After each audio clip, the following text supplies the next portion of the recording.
After these things, Jesus let himself be seen again by the disciples at the Sea of Tiberias, and it came about in this way.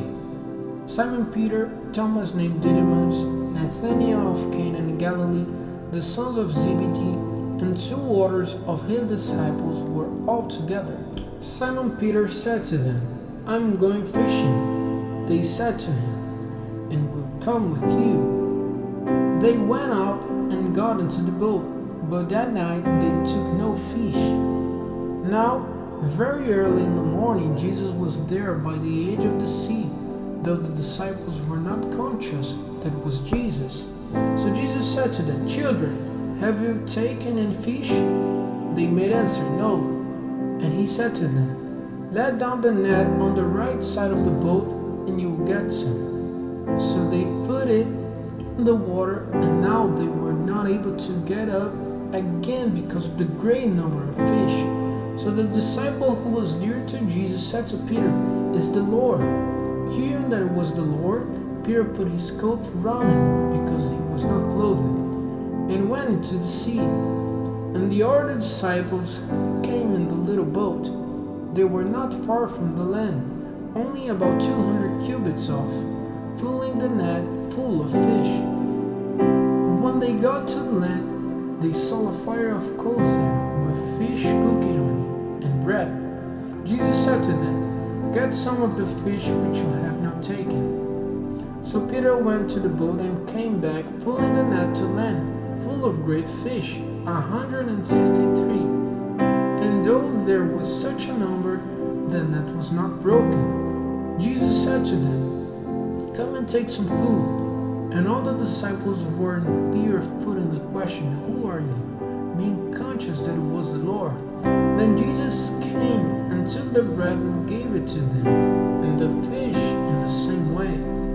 Now this was the third time that Jesus let himself be seen by the disciples after he had come back from the dead.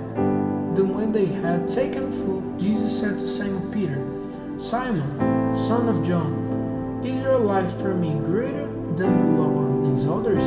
He said to him, "Yes, Lord, you're certain of my love for you." He said to him, "Then give my lamb food." Again a second time he said to him, "Simon, son of John, have you any love for me?"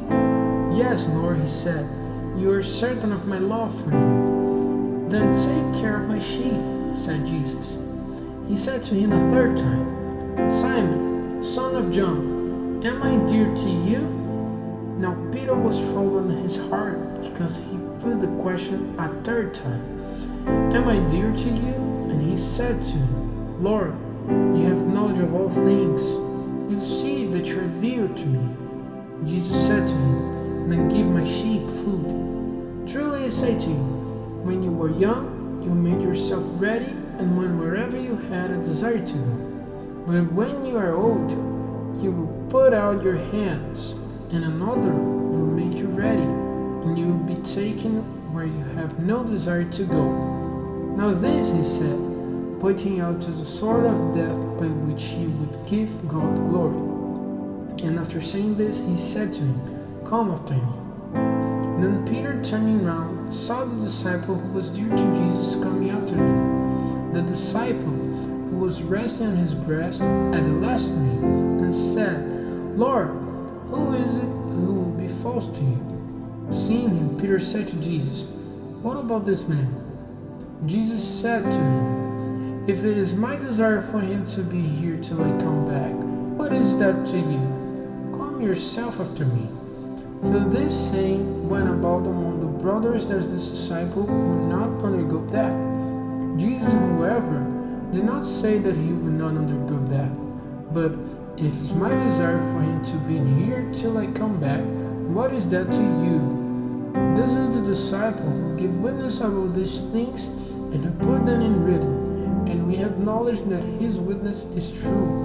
And Jesus did such a number of other things that if every one was recorded, it is my opinion that even the word itself is not great enough for the books there would be.